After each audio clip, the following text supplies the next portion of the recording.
quase, vou completar logo 5 anos de AWS.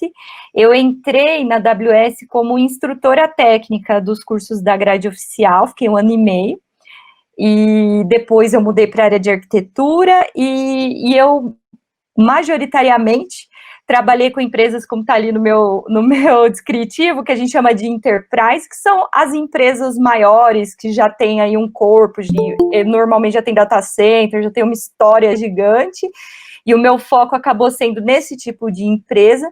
E agora, mais recentemente, 1 ano para cá, né, quando eu entrei um pouco mais fundo e foquei em algumas empresas desse segmento mais especificamente, a maioria delas, se eu puder arriscar até todas, tem incubador, investem, criaram as suas startups. Então, hoje eu tenho um mix e eu estou aprendendo sobre o mundo de startups, então fiquem à vontade aqui para conversar, para a gente trocar ideia, porque para mim também está sendo um aprendizado, né? Como é que funciona, o que é importante, quais são os objetivos, como funcionam modelos de trabalho, e aí eu tenho tido mais contato de 1 ano para cá, pensando nessas, principalmente incubadoras que os meus clientes têm tocado, né? Eu sou formada em pedagogia e em sistemas de informação, por isso que eu acabei entrando como instrutora, essa confusão. E antes da AWS eu trabalhei por muito tempo em banco, eu trabalhei 12 anos em banco, em 2 bancos. Eu trabalhei numa empresa de internet, um provedor, um mix de internet com jornalismo, e depois eu trabalhei numa empresa de saúde.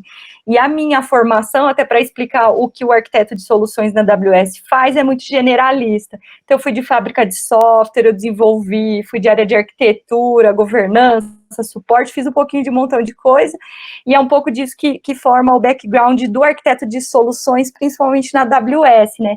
Ele é o cara que cuida do relacionamento técnico do cliente. Então, ele tem um conhecimento generalista, e o objetivo dele é pegar aquele baldão de Lego que é a AWS, vocês que já interagiram um pouco já devem ter visto, né? Tem um balde de Lego lá, e aí a gente vai empilhando aquele negócio lá até sair uma ideia bacana. Então, esse é muito o foco do arquiteto de soluções na AWS. O arquiteto, ele pode vir de diferentes backgrounds, né? Tem infra, redes, desenvolvimento, então é muito mais o quanto ele consegue empilhar, né, esses bloquinhos, que é o foco do que eu vou falar aqui hoje. Como do ponto de vista de arquitetura, a gente vê que as empresas se apropriam da nuvem para realizar as funcionalidades, os casos de uso delas. Então, vou falar um pouquinho disso, né, computação em nuvem, sobre especificamente a arquitetura que os produtos, uma linha geral, eles seguem, né, e um pouco de o que vem depois, tá? Então, primeiro aqui um proforma, o que a gente considera computação em nuvem, a computação em nuvem, o que ela difere, né, do mundo on-premises. Aqui é a capacidade de você usar recursos de TI de várias linhas, então, máquinas virtuais, redes, recursos de machine learning, IoT, sob demanda, de uma maneira que quando você cria uma conta da AWS, você tem uma prateleira desses recursos, e eles estão lá disponíveis, porque a AWS já montou isso. E aí você vai lançando mão para não só criar suas coisas, mas para experimentar. Então, por isso que a gente fala que é sob demanda, ou seja, quando eu precisar, eu cato lá, pego e uso. E o pagamento é conforme o uso, parei de pagar, desligou. Então, como mais ou menos a gente vê energia elétrica. Eu gosto da analogia da energia elétrica, porque é mais ou menos nessa linha mesmo, né? Então, imagina a energia elétrica, eu ligo e desligo, vou ser bilhetado por isso, só que tem aquele cômodo, que é seu escritório, que você usa demais. Então, o que você vai fazer naquele cômodo? Você vai tentar diminuir custo. Então, eu vou botar uma lâmpada lá de LED, vou tentar tornar aquele ambiente o melhor possível, porque eu vou usar ele todo dia. Mas tem aquele cômodozinho lá, sei lá, um depósito que você quase não usa, pô, eu não vou investir, fazer uma estrutura gigante, linda, porque eu não vou ficar lá nem 1 hora no mês. Então, lá, meu objetivo é usar o mínimo possível, ele cumpre a função, e no outro cômodo é usar com o maior potencial, e como eu vou ficar muito usando ele, é reduzir o custo dos recursos que vão me apoiar ali. Então, é muito assim que a nuvem funciona. Eu tenho mais ou menos 20 anos na área de TI, desses 20, só 5 foram em nuvem. Então, qual é a diferença principal que eu particularmente sinto na minha função de arquiteta e também no passo que os projetos tomavam? Antes de começar no mundo de nuvem, quando a gente começava um projeto, a gente primeiro tinha que olhar algumas restrições. Então, eu tinha um caso lá de negócio para resolver, mas eu também tinha aquilo que a empresa conseguia me disponibilizar, que tipos de máquina ela já tinha comprado, que tipos de software ela tinha licença, que tipos de coisa eu tinha lá. Então, eu era, primeiro, direcionada a, tá, vai ter esse projeto, mas primeiro eu preciso ver o que eu tenho aqui para usar. No mundo de nuvem é bem diferente, assim, você tem um caso de uso e um monte de coisas que você pode usar. E aí, uma das grandes chaves é experimentar. Então, quando você vai criar um produto na nuvem, eu gosto muito de pensar sobre o Lego, porque você vai conseguir encontrar diferentes arquiteturas para a mesma coisa. Só que você vai ver que elas seguem linhas mestras, que é o que eu queria trazer aqui. Então, eu tenho cliente meu fazendo microserviços nos mais diferentes sabores de linguagem de programação e estratégias que eles usam para testar, para entregar, mas todos eles seguem umas linhas mestras de arquitetura, que é o que eu queria passar e conversar hoje sobre como o produto ele nasce, cresce e ele evolui rápido, né? Então, esse é o grande diferencial para mim de nuvem para on-premises. Eu não preciso provisionar com muito tempo de antecedência. Quando eu era arquiteta no mundo on-premises, eu tinha fatalmente, de forma recorrente, projetos que a gente chamava viabilização de tecnologia. O que era viabilização de tecnologia? O Túlio resolveu ali que ele vai trabalhar com a IoT e ele me pede um banco NoSQL, porque ele não vai atender os requerimentos se ele usar o banco de dados relacional.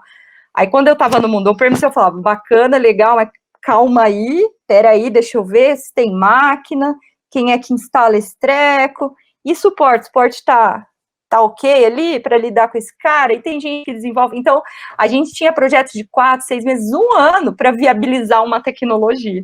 Então, para mim, essa é a grande diferença de nuvem, as coisas estão ali, a AWS tem uma equipe que está colocando itens na prateleira e a facilidade de você falar, pô, será que o banco NoSQL me atende mesmo?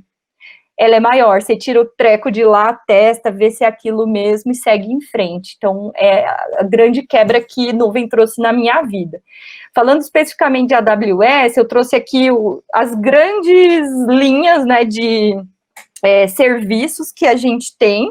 O passo de inovação, gente, ele é muito acelerado, muito acelerado. Então, a gente pega no ano de 2018, foram mais de 1.900 lançamentos em serviços, novas funcionalidades. Você pegar alguns poucos anos atrás, era na casa das centenas. Então, o que está acontecendo? O que isso me ajuda, né? Então, enquanto aqui, lá no começo da AWS, ela oferecia computação, histórias de redes, né? Máquina virtual, aquele mais comum, os times da AWS estavam percebendo e coletando feedback de cliente para saber que um monte de gente instalava lá um banco de dados relacional. E esse montão de gente tinha problemas de alta disponibilidade, de tolerância à falha, de garantir segurança, de garantir backup, de garantir, né, aquela infraestrutura que circula o seu banco de dados. Então, nasceu com esses requerimentos mínimos, e aí a AWS foi empilhando aí os blocos para criar outras coisas, tipo um banco de dados gerenciado, que já traz no core dele esse monte de coisas, que é o RDS. E assim foi indo, até, né, a gente ver o que a gente tem hoje aqui. Tem até ali satélite, robótica, coisas, uma stack bem legal de mídia, de machine learning, que eu vou tocar um pouco nisso aqui mais para o final.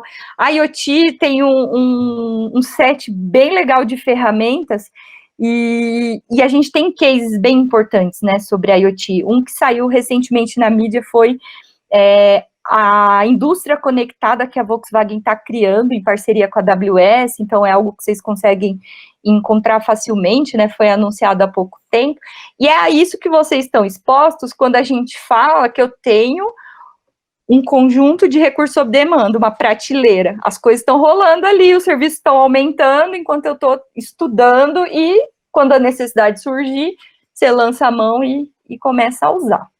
Então, essa é a grande diferença da nuvem. Eu trouxe um pouco aqui, até por ter Pode falar, gente? Alguém quer comentar alguma coisa? Que eu disparei aqui? Bacana.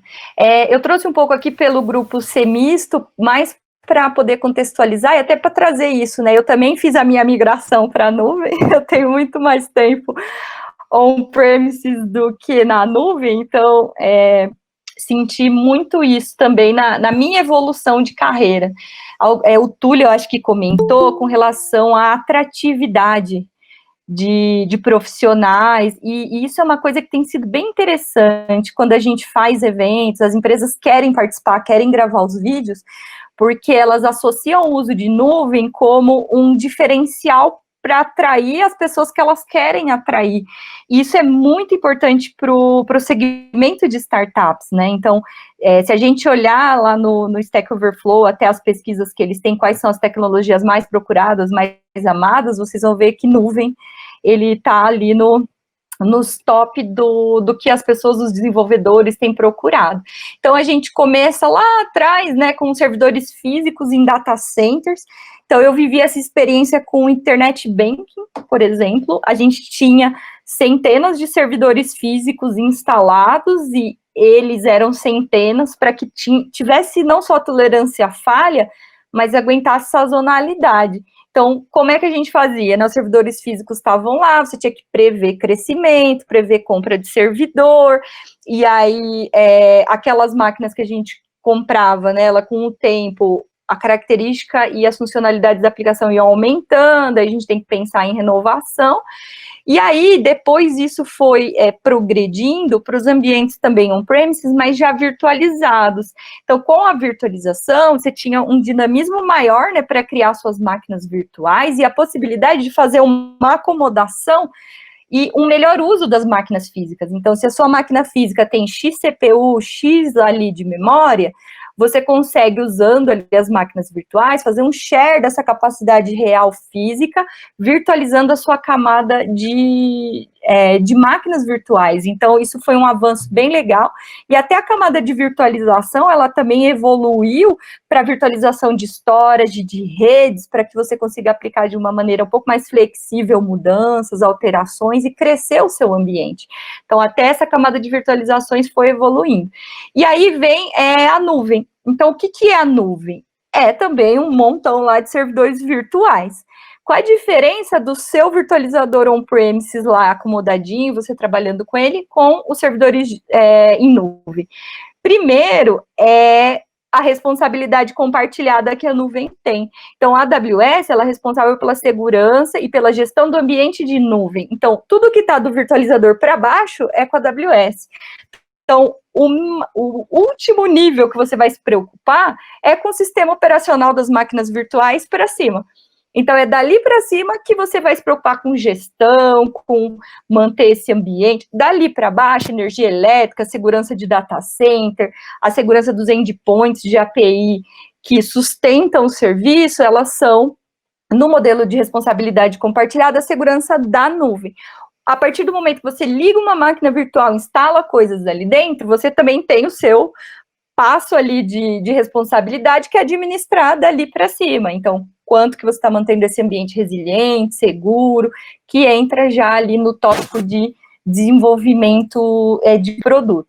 E aí, eu quis trazer mais um tópico, eu vou retomar ele no final, que até a própria nuvem também, né, já tem aí um amadurecimento em cima disso. Então, com servidores virtuais, você substitui a necessidade de provisionamento de longo prazo, porque os servidores são on-demand, você vai lançando mão e usando, e aí entra o conceito da elasticidade, que era uma coisa difícil de fazer on-premises, porque o que é elasticidade? Eu aloco mais quando eu preciso, eu desaloco se eu não preciso mais. No ambiente on-premises, eu consigo deletar a máquina virtual, mas no final das contas, a minha máquina física está lá, eu tive que comprar e deixar ela lá esperando. Eu substituo grandes despesas por um uso recorrente baseado na elasticidade. Eu aloco quando eu preciso, eu desaloco quando não preciso mais. E a escala do ambiente de nuvem, ela é muito grande. Então, a gente tem, no mesmo ecossistema, né, convivendo, empresas gigantes como Netflix, empresas que estão nascendo e eu lá fazendo meu projeto, a Cláudia lá criando os projetinhos dela. E 100% dessas pessoas, elas são expostas a mesma qualidade de tecnologia, que é uma diferença para mim muito grande do que eu via no ambiente on-premise. Então, eu trabalhei em empresas muito grandes, outras menores, e era nítida a diferença de hardware, de equipamentos, de licenciamento, de coisas que as duas empresas tinham condições de investir. No ambiente da AWS, a qualidade da tecnologia é exatamente a mesma, muda a escala que você está usando. Então, se o Netflix está usando lá centenas de servidores, eu posso estar usando 2, 10. E aí eu vou escalando até, se um dia, né, ficar rica e virar o Netflix. Então, é nessa linha que os servidores virtuais, eles foram evoluindo, e aí, numa sequência de o servidor virtual, eu ainda preciso administrar eles, fazer patch no sistema operacional, gerenciar a capacidade, ficar ali fazendo os updates do SO, gerenciar a tolerância à falha, que eu vou explicar um pouquinho depois nos diagramas.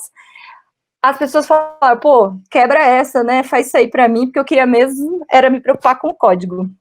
Eu não queria essa parada aí toda de sobe máquina, desce máquina. Eu queria botar o código lá, entregar e sair rodando. E aí, com isso, vieram os serviços que a gente chama de serverless. O serviço serverless, você é cobrado pelo que você usa e não pelo que você está alocando.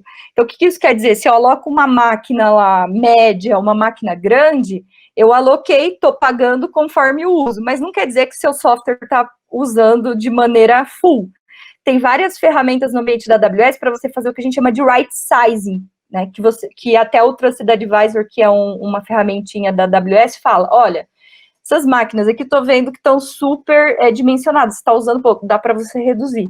Mas serverless, ela vai numa linha de, olha, eu quero fazer reconhecimento de imagem, eu vou querer usar o Amazon Recognition, reconhecer 1000 imagens, quero pagar pelas 1000 imagens que eu reconheci. Pronto, é isso.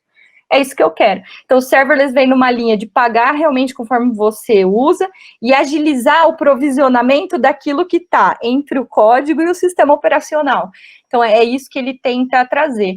A abordagem serverless, ela trouxe uma coisa legal também que eu vou abordar, que é o quanto a AWS começou a compartilhar conhecimento dela com os clientes.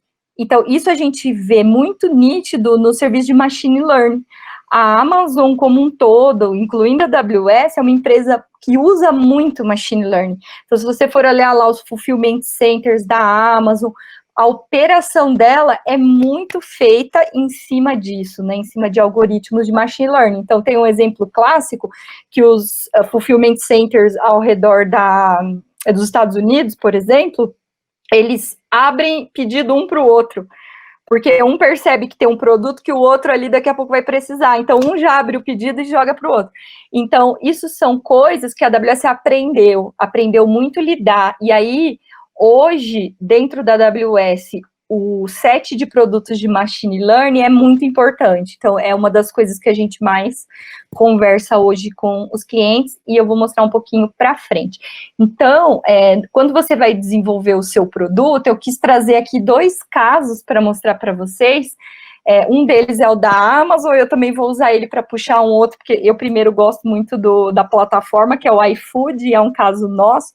Então, primeiro eu queria usar o caso deles para mostrar o quanto as coisas estão interligadas, né, e como a nuvem te apoia. Também eu gosto desse caso para falar assim, eu vim do mundo on-premise, eu tenho 15 anos de on-premise e migrei para a nuvem. A Amazon veio de um monolítico on-premises e migrou para a nuvem. Então, eu gosto muito de mostrar esse caso, porque as grandes empresas de TI, às vezes, são vistas assim, ela começou já nos microserviços. Não é verdade. Então, eu queria muito mostrar o caso da Amazon para vocês. Lá, né, no começo, Amazon.com era também um monolítico. E aí, conforme eles tinham sucesso, mais clientes iam vindo para a plataforma, a Amazon aprendeu muito a lidar com o ambiente, primeiro, super escalável, com sazonalidade e operando de forma distribuída.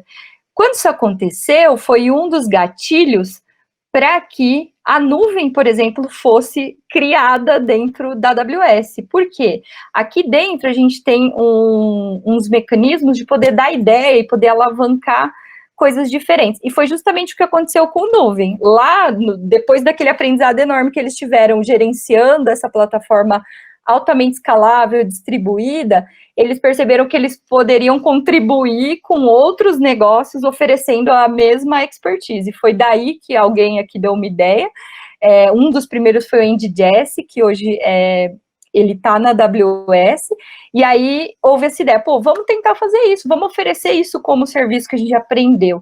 E aí, lá antigamente, era um monolítico. O que é um monolítico? É um grande bloco. Eu trabalhei muito com monolítico no começo, eu era de fábrica de software, então a gente viveu os monolitões lá, tanto monolítico no antigo COBOL, quanto monolítico em coisas mais novas, como o .NET, Java, ou seja, né, dá para fazer um monolítico com o que você quiser. Qual é a principal característica do monolítico? É a interdependência muito forte. E lá no começo, quando a Amazon.com começou a crescer, a interdependência causava 2 problemas. Primeiro, superfície de impacto de problema. Então, imagina que as coisas estão que nem aquele jogo do palitinho, todos interligados. E aí você precisa fazer uma mudança, por exemplo, numa feature cross de segurança. Ou alguém vai mexer no carrinho de compra, só que no final, quando você vai empacotar o código, todos eles fazem parte do mesmo bloco de código. Ou seja, ou você entrega tudo ou você não entrega nada. Isso eu vivi um tempo atrás, no começo do Internet Banking, porque era justamente isso. Era um CGIzão lá que a gente entregava e depois isso foi evoluindo. E por que isso vai evoluindo? Por conta disso, começa a crescer, começa a ganhar importância, você quer agilidade para entregar funcionalidade. Imagina se toda vez que você quer entregar uma nova feature, você tem que tirar todo aquele bloco de código, encaixar um pedacinho, empacotar e devolver e ir para a vida. Então, numa dessas experiências que eu tive, eu trabalhava muito com serviços de base de aplicação. Então, serviços de segurança, geração de trechos de código. E aí, quando eu ia fazer uma implantação, era um momento de reza, era um momento de fé, porque era impossível chegar a um dado momento, a aplicação já está tão grande, tem tanta coisa, que é muito difícil você garantir o impacto. Então, o microserviço, uma das coisas que ele pretende, e também a quebra, né, em serviços, ele pretende separar as responsabilidades. Por quê? Primeiro que fica mais leve para você gerenciar o impacto de novas mudanças, e segundo, porque você consegue controlar a escalabilidade de uma maneira também especializada. Então, hoje, quando você pega o ambiente da Amazon.com, tem um monte de serviços. E é interessante que dentro do ambiente da Amazon como um todo, da Amazon e da AWS, os serviços, eles têm tanto uma questão técnica como uma interligação com times, que eu vou mostrar um pouquinho para vocês. Eu quis trazer para colar, né, nesse case também da Amazon, o case do iFood, que eu uso diariamente, principalmente agora na pandemia. Eu gosto muito da plataforma deles, da usabilidade, e o iFood é um case na AWS, e ele é um dos maiores marketplaces, né, no setor de alimentos, principalmente. Eles migraram para a AWS, e aí eles também, eles foram para a nuvem, e eles reescreveram também o monolítico deles para arquitetura de microserviço. Por quê? Eles têm um comportamento muito semelhante, né, ao que eu falei do e-commerce da Amazon. Então, eu achei legal essa estatística de que eles têm horário de pico no almoço e jantar aos domingos. E aí, eles podem passar de 500 instâncias e gerenciar 50 pedidos por segundo. Agora, imagina que eles têm na vida deles uma Black Friday semanal aí, né? A Black Friday deles não tem nem data marcada, ela simplesmente acontece. Esses números, esse case, ele saiu antes até dessa crise do coronavírus. Imagina o que aconteceu quando, né, os e-commerces em geral e também o iFood entraram nesse novo cenário que está todo mundo remoto, todo mundo confiando em pedido e entrega online. Ele precisa ter esse momento da virada, nesse momento que ele consegue acompanhar. Então, isso é muito legal e a gente vê de forma muito recorrente com os cases de startup na AWS, principalmente, porque eles começam com uma boa ideia, eles vão experimentando, e aí o custo é sempre importante. Só que tem aquele momento, sabe aquele momento da virada, que todo mundo olha e fala, nossa, eu quero reservar um quarto no Airbnb. Todo mundo entra lá e dá aquele ponto da virada, que realmente a ideia estourou, fez sucesso. Esse é o momento que, se você não consegue acompanhar a escalabilidade técnica, o produto, ele pode ser impactado. Ah, pô, não consegui reservar, deixa quieto. Ah, nossa, nunca consigo entrar nesse aplicativo, pô, deixa para lá. Então, é aí que nuvem cola muito bem na startup, que é vou começar pequeno, controlando o custo, mas na hora que o bicho pegar, que eu virar de uma ideia para uma empresa grande, uma empresa que está fazendo sucesso, que tem 1 milhão de clientes, eu consigo acompanhar a escala. E é por isso que a nuvem, e principalmente a nuvem da AWS, trazem essa importância, que é, se você começou pequeno, você consegue escalar, porque a qualidade da tecnologia é a mesma. E se você começou seu produto no paradigma já, mas que a gente jamais conhece hoje, que traz benefícios de escalabilidade, de entrega, de facilidade, né, de criar e de fazer deploys, fazer entrega rápida, você também vai conseguir evoluir o seu produto de maneira gradual. Quem já tem mais experiência na AWS vai perceber que é muito isso. Os nossos serviços, eles são lançados e aí começa. Toda hora essa atualização, os clientes mandam feedback, eles vão melhorando, vão incorporando, e o serviço, ele evolui. Se você pegar um serviço da AWS de 1 ano atrás, você vai ver a quantidade de coisas que eles já evoluíram. Por quê? Eles vão lançando as funcionalidades e plugando ali coisas novas. Então, é nessa linha que a gente tem que tentar hoje não fazer mais aquele blocão de código monolítico, porque um dos princípios legais de escalabilidade é, se você tem flexibilidade de escalar na horizontal, você fica com menos restrições. Se você precisa escalar sempre na vertical, que é ficar aumentando o tamanho de máquina, vai chegar uma hora que você vai atingir o limite. Na horizontal, o limite é muito, muito, muito maior. Então, por isso também que na nuvem é importante a gente seguir algumas diretrizes para você pensar o seu produto.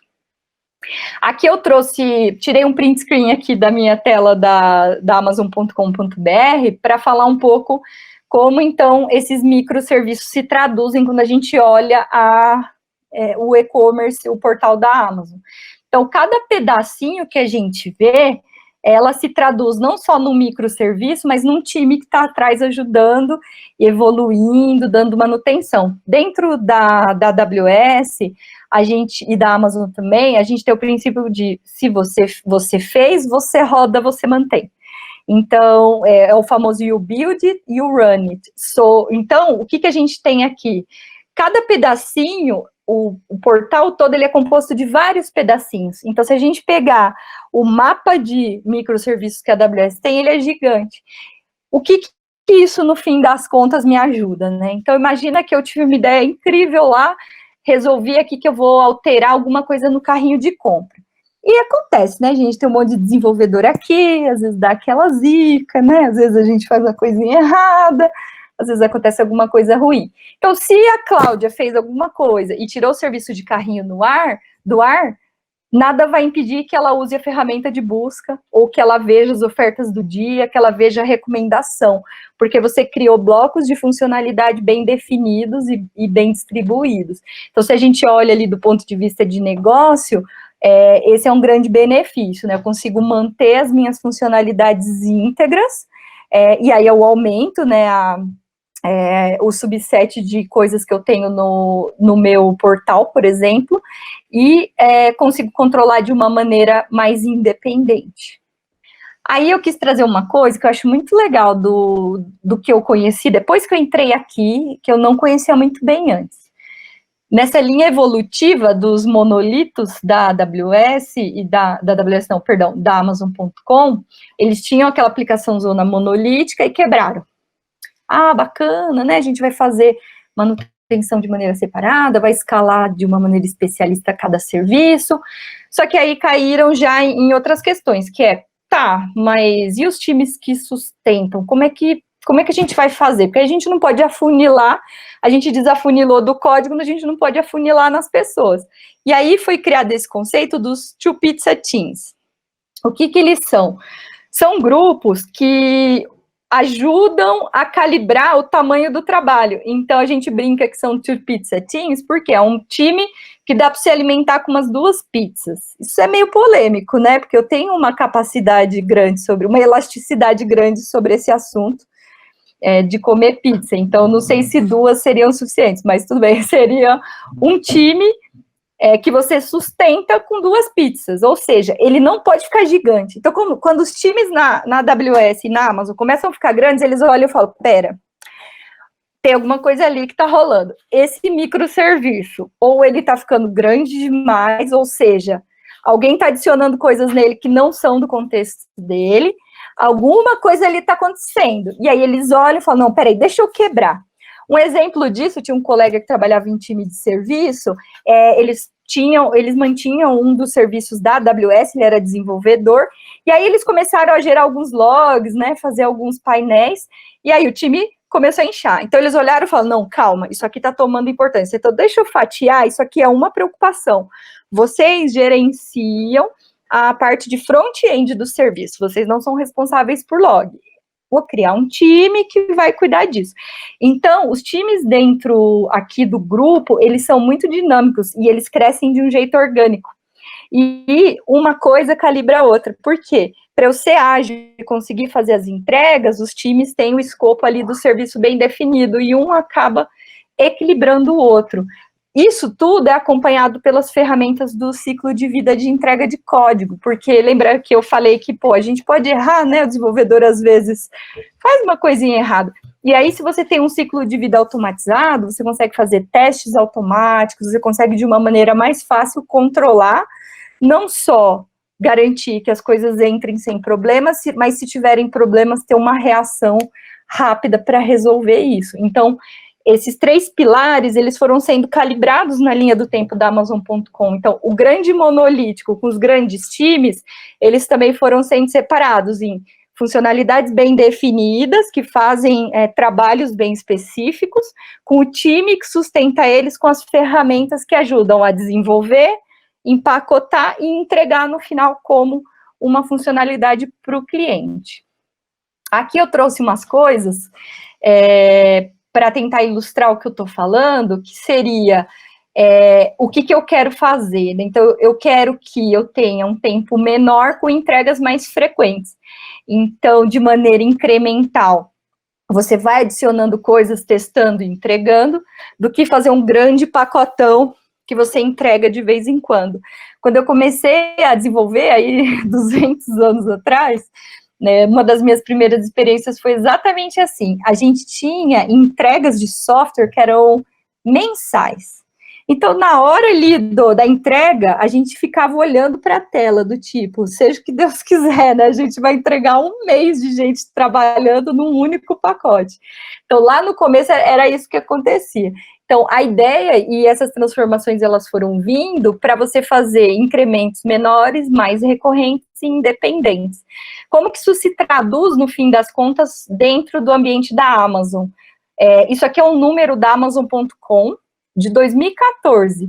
Então, eles tinham, naquela época, 50 milhões de deployments ao ano.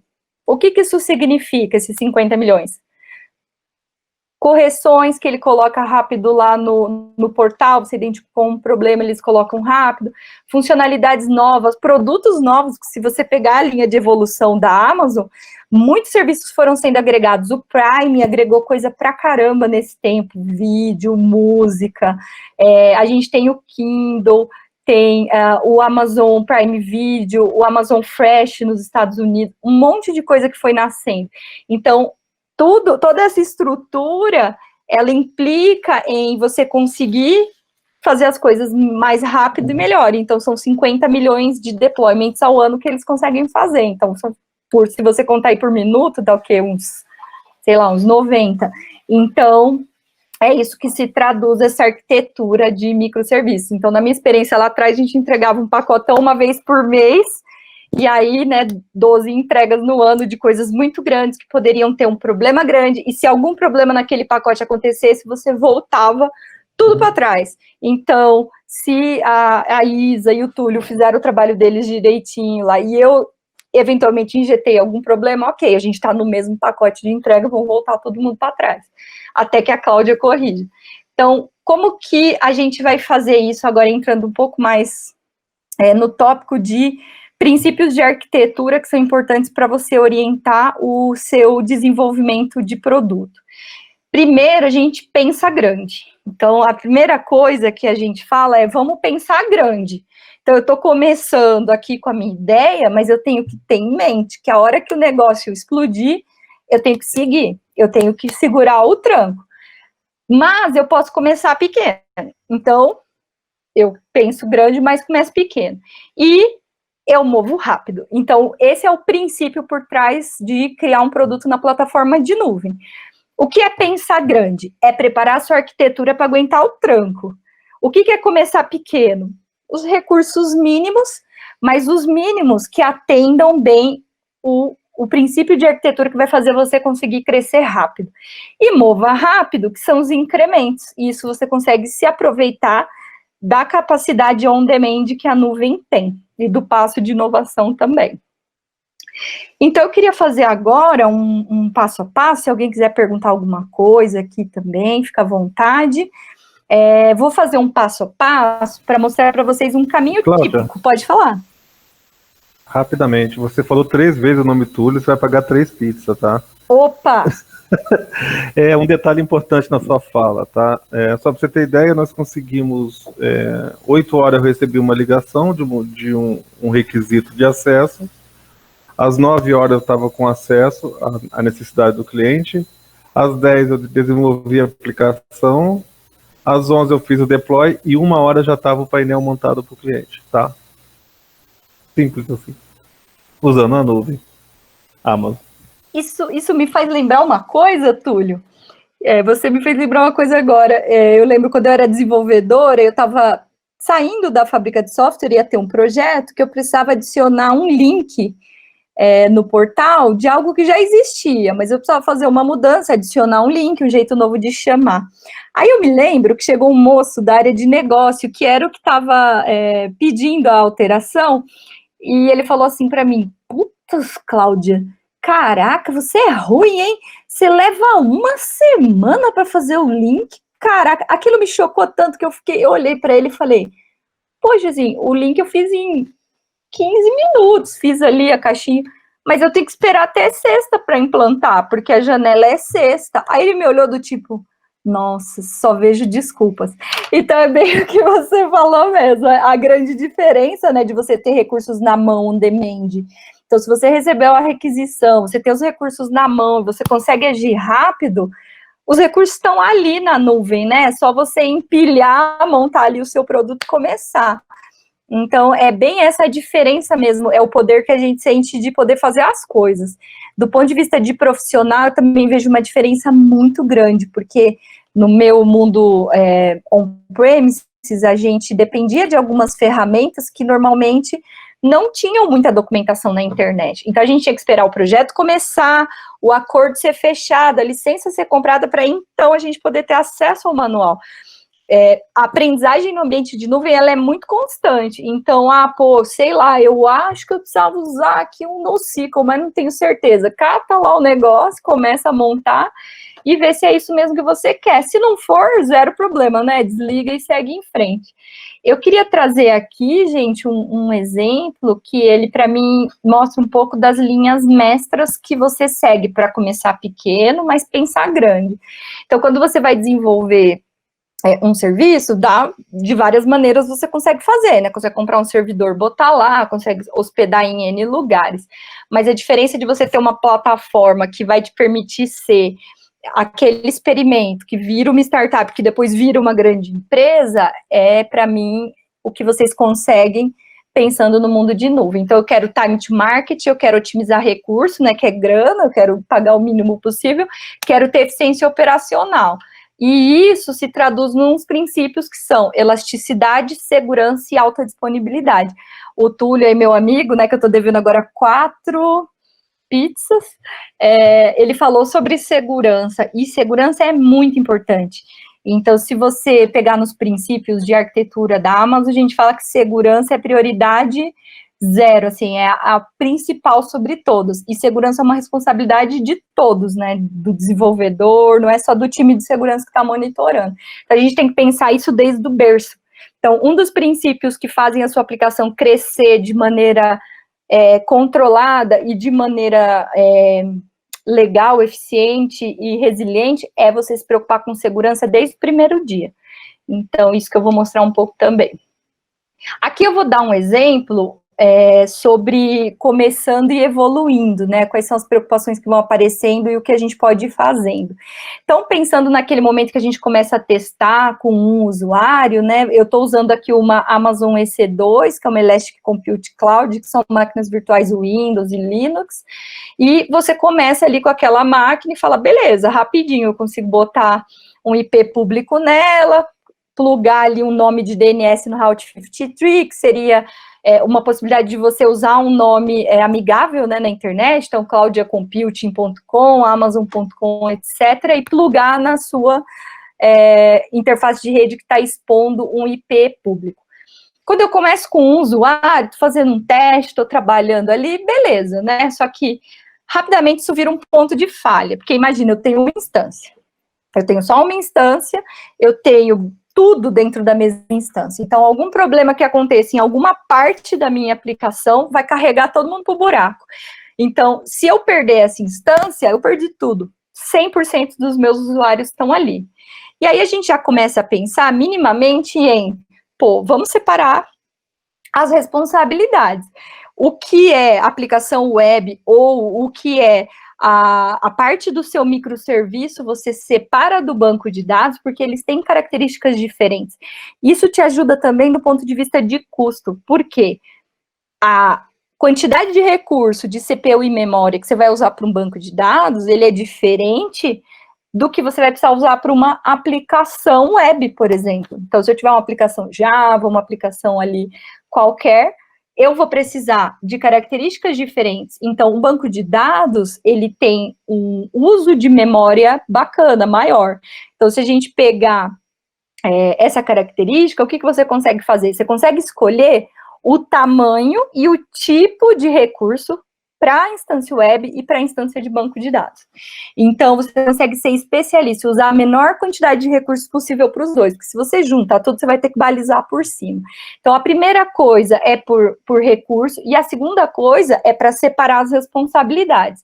Então, se a sua aplicação web ou seu serviço está rodando numa primeira instância, você não só quebrou essas responsabilidades, pensando em segurança, essa instância, ela está exposta nesse momento para a internet, só que eu posso fazer com que ninguém chegue na camada de banco que não seja a aplicação. Então, eu já começo a criar camadas de segurança, de quem está com a cara, né, na internet, segurando os acessos e segurando as chamadas, e quem tem que ser mais protegido. Então, em geral, quem tem que ser mais protegido é o banco de dados que está com os dados lá da sua compra dos seus clientes. Legal. Aí, a gente começa a empilhar o Lego, né? Então, já que eu separei banco de dados tem uma necessidade forte de backup, de manter e de garantir a resiliência dele. Eu peguei aqui um exemplo típico de como as pessoas começam, né, com a aplicação usando um banco de dados relacional. Se eu tenho um banco de dados relacional, eu preciso garantir algumas coisas sobre ele. Então, se eu usar uma plataforma que já me dá essas funcionalidades, o que eu sou capaz de fazer? Eu sou capaz, por exemplo, de garantir que problemas regionais sejam suportados pela minha aplicação. Como isso? Imagina o seguinte, se eu tenho uma aplicação web e um banco de dados, um dos dois parando, eu ainda estou com aquele problema de ponto de falha. Então, qual é um primeiro princípio importante na construção de um produto na AWS? É você pensar em segurança, em tolerância à falha desde o primeiro dia. Então, quando você pega a infraestrutura de nuvem, o que ela tem? Ela tem um modelo que a gente chama de multi-AZ. Então, se você pegar a região de São Paulo, a gente tem 3 zonas. O que significa ter 3 zonas? Imagina que a AWS criou data centers espalhados e ela organizou isso em zonas de disponibilidade. Então, se eu tenho 3 zonas de disponibilidade, elas estão distantes o suficiente para que um problema regional ali não leve tudo embora, mas elas estão perto o suficiente para que a latência fique baixa. Então, o tempo de comunicação entre as availability zones, ela fica menos que 10 milissegundos. Então, isso faz com que eu consiga ter uma boa performance dentro da região e consiga fazer com que, se eu tiver só 3 maquininhas virtuais, cada uma more num data center diferente. Então, é nessa linha que as Availability Zones trabalham. A Availability Zone, ela não é um data center só, ela pode ser um ou mais, depende do crescimento da região. Então, imagina que você vai ter 3 pequenas instâncias para começar seu produto, instâncias pequenas, vou começar ali testar, só que eu já vou colocá-las numa condição de tolerância à falha muito maior do que eu subir lá um servidor, botar para rodar a minha aplicação. Então, isso significa que você está com o mesmo índice ou mesma qualidade de resiliência e tolerância à falha para um problema ali regional do que as grandes empresas. Então, o primeiro princípio que a gente fala da arquitetura dos seus produtos é considerar o modelo multi-AZ. A dificuldade de você fazer multi-AZ, ela é a mesma de você fazer mono-AZ, é uma configuração, porque tudo está integrado, a rede está integrada, os serviços regionais vão te ajudar a integrar isso, e você aumenta muito a tolerância à falha. Então, um primeiro princípio é usar no mínimo 2 AZs. Se eu usei 2 AZs, significa que minimamente nesse meu desenho eu tenho meio a meio dos meus clientes ali separados. Se eu tenho 3 AZs, eu tenho 30 e poucos % em cada uma. Se eu perco uma, eu não perco tudo. Então, esse é um princípio importante na hora de você desenvolver um produto. E olha meu banco de dados. Meu banco de dados, eu também estou com ele multi-AZ. O que isso significa? Na hora que, vamos supor que caiu, sei lá, um meteoro ali, eu perdi a Z1. Quando isso vai embora, o que eu sou capaz de fazer? Eu sou capaz de virar o banco de dados para aquela segunda AZ, para que ele continue operando. O RDS, por exemplo, faz isso. Se você tem uma instância master e um standby, ele faz réplica síncrona e fica apontando aqui para a master. Se a master some por algum problema, o que o RDS faz? Ele vira o DNS, promove a standby para a nova master, depois ele resolve o problema aqui da réplica, ele recria a partir dos backups dele, e reestabelece o ambiente. Esse é o princípio também que a gente tem que seguir desde o primeiro dia da tolerância à falha. Então, note que no meu desenho tem um balanceador na frente.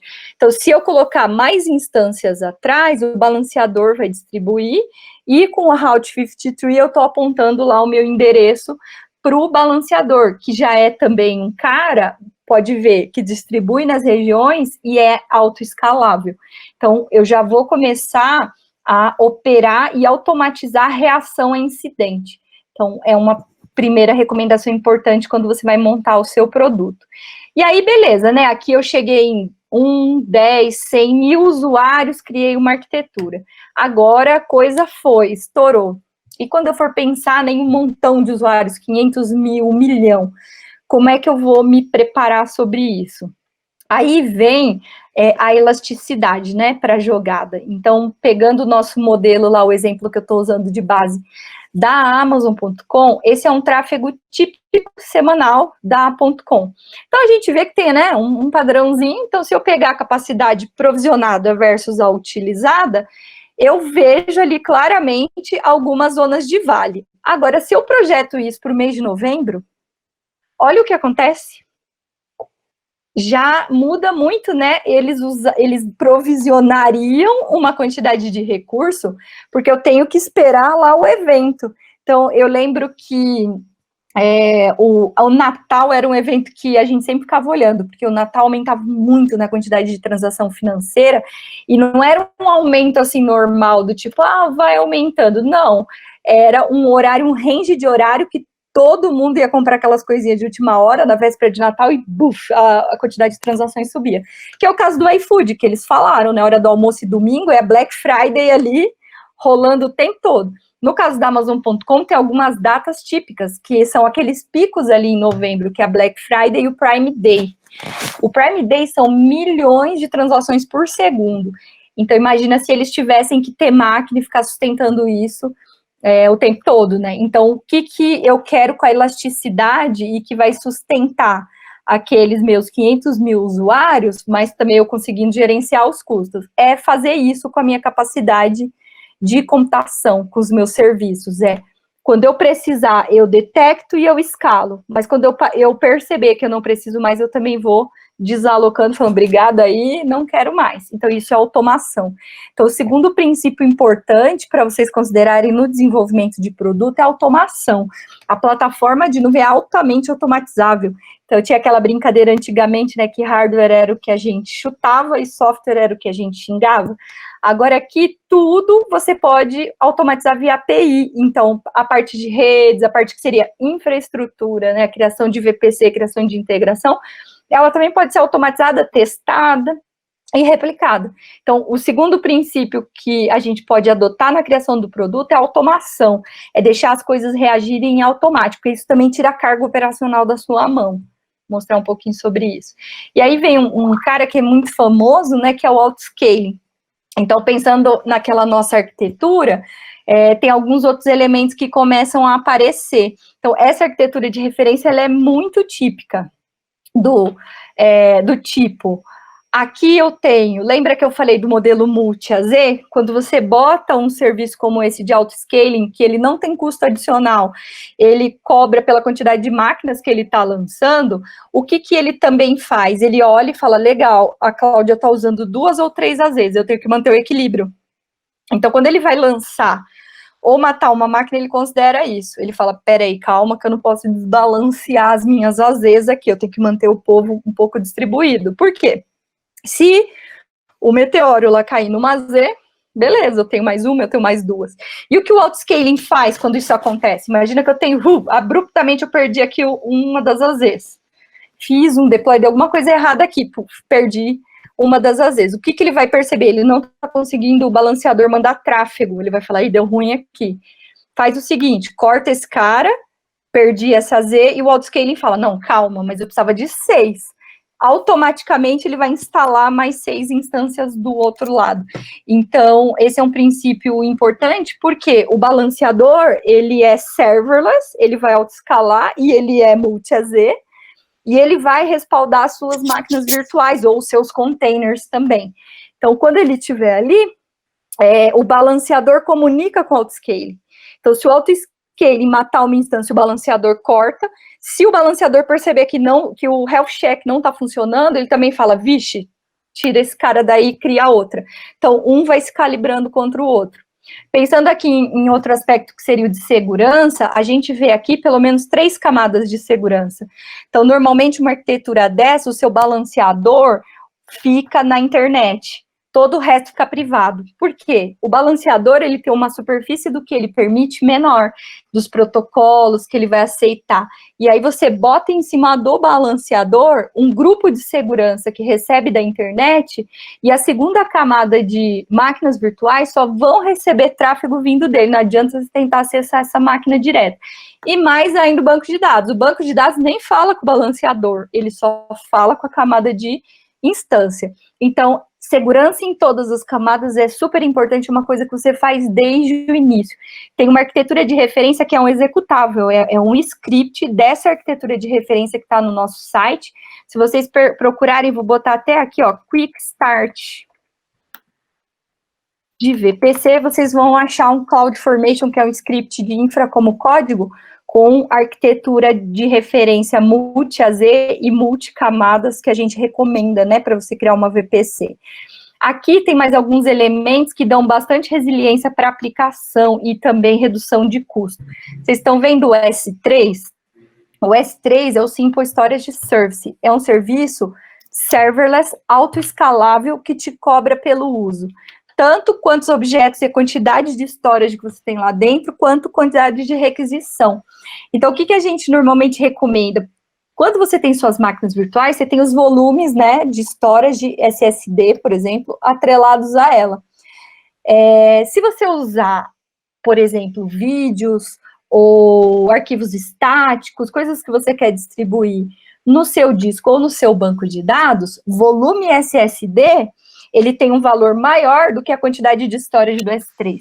E mais, ele vai consumir seu recurso de máquina, né, para você fazer isso. Então, o que a gente recomenda? Desafoga esses recursos para o S3, porque o S3, ele cria, né, um grande repositório desses objetos que você consegue distribuir direto por ele, a Amazon.com faz isso. E aí, você distribui direto para ele, você direciona essas requisições e essa escalabilidade para o S3, que já lida com isso. O S3 é multi-AZ, ele já está pronto para usar. Quando você cria, você bota lá os recursos, ele é todo bloqueado por default, né? A segurança dele é toda bloqueada e você abre cirurgicamente o acesso e distribui direto via S3 os seus objetos. E aí você usa menos storage ali, menos volume SSD, que por sua vez vai te trazer economia. Geralmente, quando a gente faz migração do ambiente on-premises para a nuvem, eu tive bastante contato com empresas que tinham já data centers e que têm data centers, e nessa hora de migrar, às vezes você acha lá um banco de dados relacional imenso, assim, gigante. Aí você vai ver, tem blob para dedéu lá dentro, é um monte de objetos, né? É imagem, é XML, é o negócio inteiro lá. Então, normalmente o que a gente fala, desafoga, né, o seu banco de dados, joga isso para o ambiente como S3 mais escalável, você guarda no banco de dados só o caminho e distribui do cliente direto para o S3. Aqui na frente tem outro serviço que pode ajudar muito vocês, que é o CloudFront. Ele tem dupla função. A primeira função dele é um cache local. Então, ele é um cara com escopo global e ele tem os pontos de presença ao redor do mundo inteiro. Então, se você distribui objetos do S3, por exemplo, através do CloudFront, ele gera um cache nesses pontos de distribuição e você chega menos no S3. Então, você pode ter o S3 numa região e distribuir ele para o mundo inteiro e ter esse cache local. Vocês estão vendo que ele também está apontando para o meu balanceador? O CloudFront, apesar dele ter essa característica, né, de um cache local, se você tirar essa funcionalidade de cache, ele também tem a sua beleza ali para o ambiente dinâmico, que é, quando você entra a requisição pelo CloudFront, ele navega pela infraestrutura de redes da AWS, o que reduz latência da sua aplicação, usando a infraestrutura do CloudFront. Uma outra coisa é sobre resiliência a ataques DDoS, ali de camada 4, camada 3 e 4, que geralmente são os volumétricos, que são os que a gente vê mais, né? Então, o CloudFront e também o balanceador, eles são atrelados ao Shield. O Shield Standard, ele traz a proteção contra esse tipo de ataque DDoS.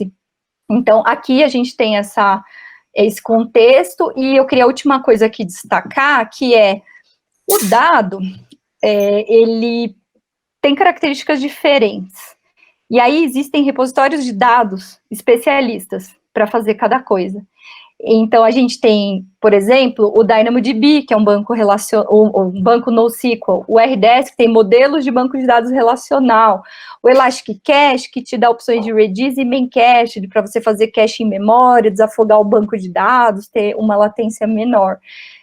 Esse é outro princípio importante. Quando eu trabalhava num ambiente on-premises, era comum, chegou uma época que o banco relacional foi demonizado. Eu lembro que eu ia nos eventos e não era chique você falar que você trabalhava com o banco relacional. Não era legal, você estava meio fora.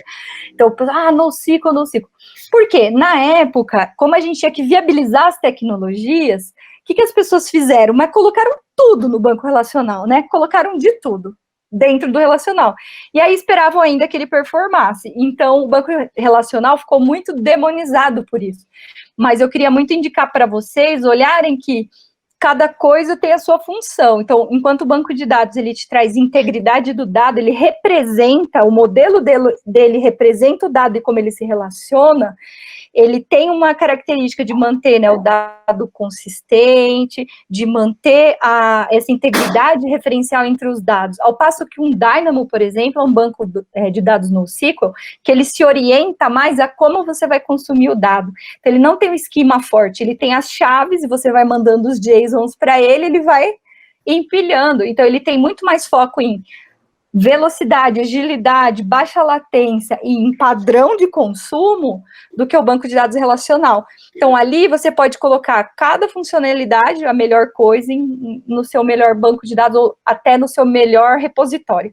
Então, se a gente olhar aqui nesse desenho, tem várias possibilidades de repositório. O S3 é um deles. E lá, antigamente, como eu falei, a gente botava tudo, né? Bota imagem, bota tudo que era arquivo dentro do relacional. Então, cada tipo de data store ele tem a sua beleza, e quando você vai criando os microserviços e os seus trechos de código, isso também vai orientar vocês. Que operação aquilo executa?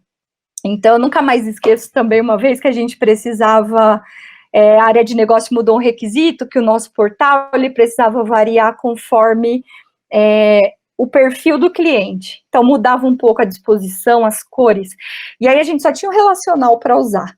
Aí ficou, assim, uma coisa, sabe? O login ficou super pesado. Aí, o que a gente fez na época, né? Não é bonito dizer, mas foi o que tinha para hoje. A gente criou arquivos estáticos para orientar isso, porque era mais ágil.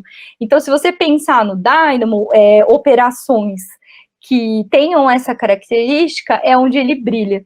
Vou fazer um super report, um BI, com um monte de cruzamento de dados. Existem outros bancos de dados mais indicados para isso, como é o Redshift, por exemplo.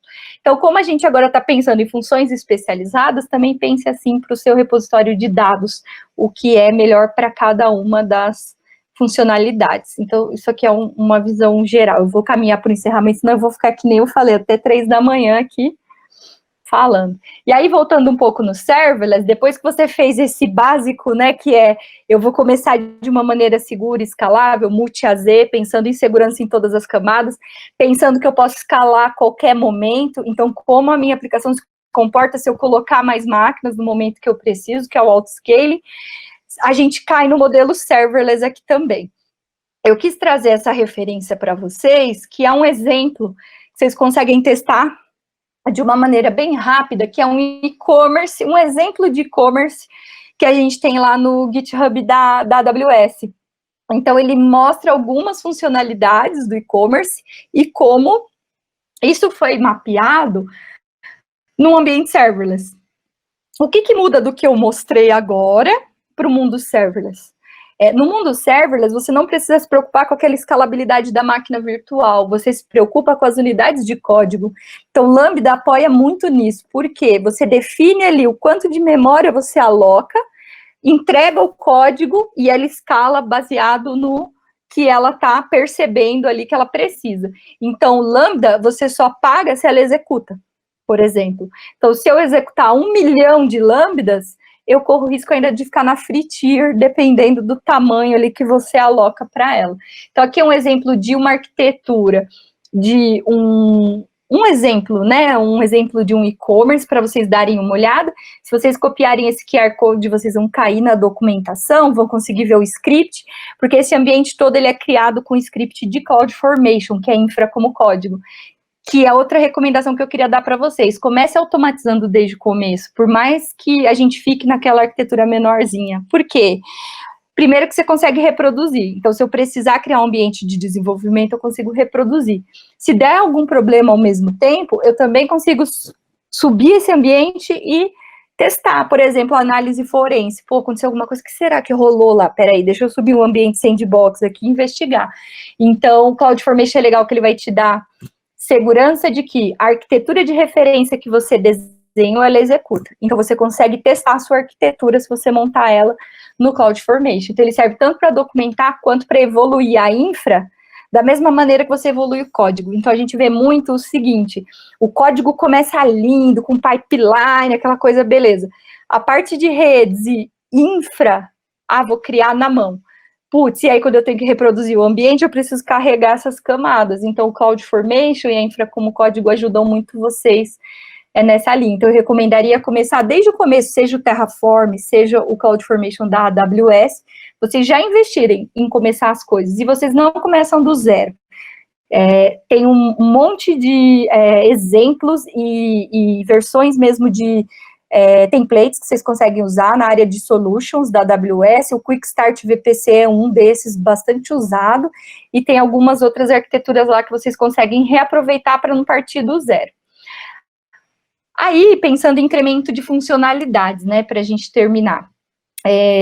Lá no caso do iFood, a gente viu isso também. Superado esse primeiro momento de eu sei escalar, eu consigo atender os picos, eu consigo economizar dinheiro nos vales, estabilizei, chega a hora que a área de negócio começa a criar coisas e vocês também começam a dar ideias. E aí, na plataforma, eu trouxe alguns exemplos de como esse Lego depois vai agilizar o seu passo de inovação. Então, eu trouxe esse serviço para vocês olharem, que é o Amazon Personalize, que cola naquilo que a gente falou lá atrás sobre a Amazon ser uma empresa de cultura muito centrada em fazer as automações e em desenvolver com machine learning. Isso veio muito forte e isso se traduz nessa plataforma de serviço. O que é o Personalize? É um serviço que a AWS treinou e ela otimizou para você fazer recomendação. Então, quem comprou isso, também comprou aquilo, filtro colaborativo, recomendações para o cliente baseado nas interações dele. Um Personalize, ele já traz isso de uma maneira serverless. Então, o que o Personalize já implementou? Os algoritmos, o treinamento e aquele fluxo de machine learning, sabe? Pega o dado, treina, legal, chegou onde eu queria, agora pega, cria um endpoint para fazer inferência, esse vai ser meu serviço de recomendação. É isso que o Personalize entrega para você. Então, eu queria recomendar esse cara para evoluir a plataforma de vocês. O Amazon Forecast na mesma linha, que é para você fazer o forecast das suas aplicações, do seu ambiente, tipo forecast de demanda, forecast de pedido. Eu trouxe um exemplo da Casa One, que eu achei legal e cola muito do momento atual, que eles fazem aluguel, leasing de mobília. Então, eles querem prever, né, o quanto que os produtos deles vão sair, qual vai ser o produto mais utilizado, e o Amazon Forecast tem princípio igualzinho do Personalize. Ele já tem o pipeline de machine learning pronto, ele espera o input, você treina de maneira serverless, cria o endpoint e consome para a sua aplicação fazer as inferências e fazer o acesso a ele.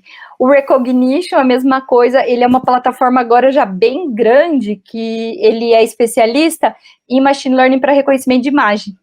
Então, o que ele te permite fazer? Já tem lá algumas features que ele disponibiliza, como reconhecimento de objetos mais genérico, reconhecimento de pessoas, mas ele também faz uma coisa que é legal, que é o Custom Labels. Então, poxa, eu tenho umas marcas que eu quero reconhecer, como é o caso da NFL, que é a liga americana, né, de futebol. Então, eles queriam já prever ali qual que era o tipo do objeto. Então, o cara tá cadastrando um negócio no meu e-commerce. Aí, ele cadastra que ele vai vender uma bota.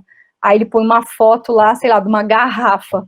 Então, eu já posso tentar prever esse objeto. Ao mesmo tempo, eu quero saber a marca aqui do label. São coisas que você consegue fazer com custom labels. Então, ele tem também uma coisa que é o filtro lá de faixa etária, né? Se a imagem não está com alguma coisa que você quer evitar. Enfim, ele tem um montão de funcionalidades também de maneira serverless, que você consegue consumir, treinar e usar o endpoint dele para escalar e chamar na sua aplicação. Tá bom? Ai, gente, falei muito aqui. Se alguém quiser perguntar, eu queria terminar essa parte mais formal com essa frase que eu gosto muito, que é: não tem algoritmo de compressão para a experiência.